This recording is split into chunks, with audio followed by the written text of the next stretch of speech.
Hello guys, today we will talk about some important parameters which we have to look before buying any stock. Investors should keep in mind that buying a stock has different types of uh, consequences involved in it, and we should select only those stocks which are bound to give us good returns. So it is very important for us to check out the parameters which the stock has, which makes buying very lucrative as an offer and which can give good returns in short to medium term. So let's look at those factors or ratios basically. So starting with the first parameter is the PEG ratio. We all might be knowing regarding the PE ratio.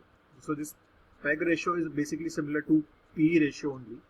Uh, what it does is it divides the PE ratio by the growth of the company. PE ratio is price to earnings of the company.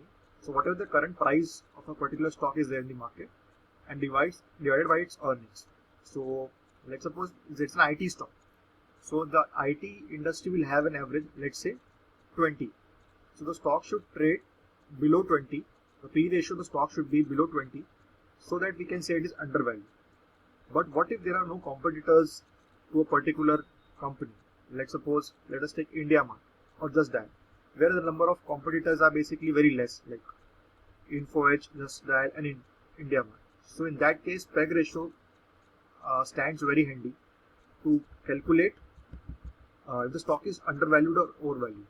If the stock has a PEG ratio of 1, then it is fairly valued. And always try to choose only those stocks which have PEG ratio less than 1. And the lower, the better.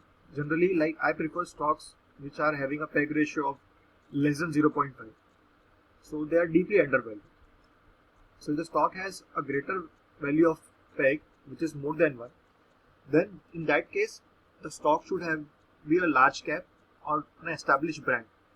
Like if you see TCS, Infosys, currently their PEG ratios are more than 1. It's like basically for Infosys, it is around 3 and TCS it is around 5. So, but since these companies are established companies and a part of Nifty 50 and big brands, so generally they demand a premium from the investors, and since the earnings keeps on growing every quarter to quarter, that's why like investors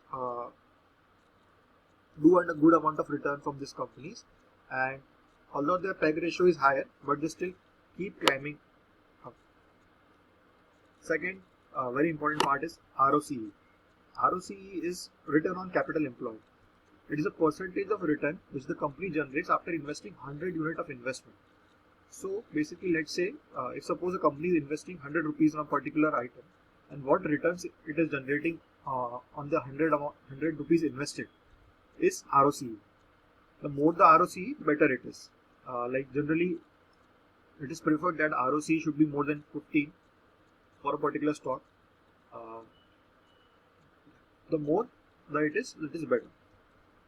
To check the consistency of the company, what we can do is we can check the ROCE of the last 3 years and compare to the ROCE of the last 5 years. So ROCE in the 3 years should be more than the ROCE of the 5 years, so that we get to know that the company is growing and it is generating more income compared to the previous 5 years in the last 3 years.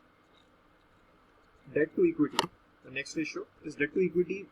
It talks about the debt on the company divided by the equity of the company in the current market conditions.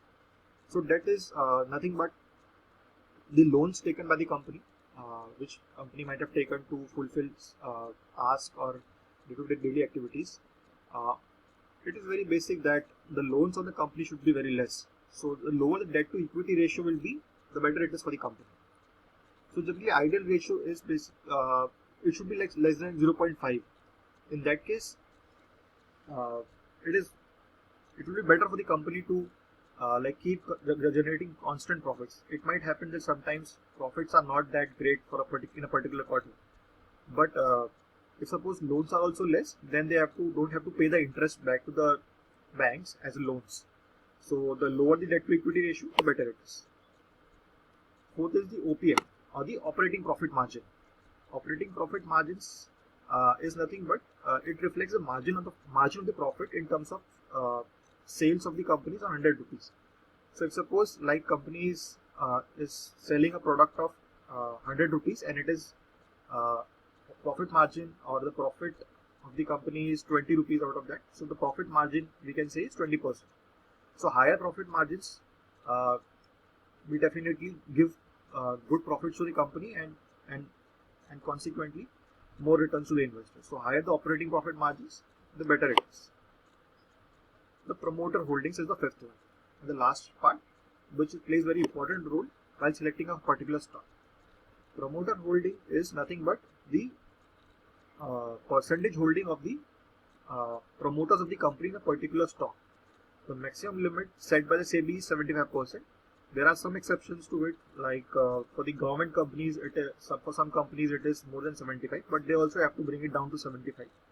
So if the promoter holding is close to 75 or near about it, like more than 50% also is a good promoter holding. But the more closer to 75 it is, the more we can say the promoter has a very confidence on his or her own business. And apart from the promoter holdings, we can see that there are many mutual funds like foreign mutual funds called FIIs and domestic institutional investors, the mutual funds, and the government also do hold some stakes in the stock. So in that case, apart from promoter holdings, if FIIs, DIs or the government also hold a good percentage in the stock, it is very good for the stock. So I hope you like the video. In the description, we have added a link to our WhatsApp group in which we share details regarding the market news and stock related ideas, trading ideas. You can join that group and hope you like the video. Thanks a lot.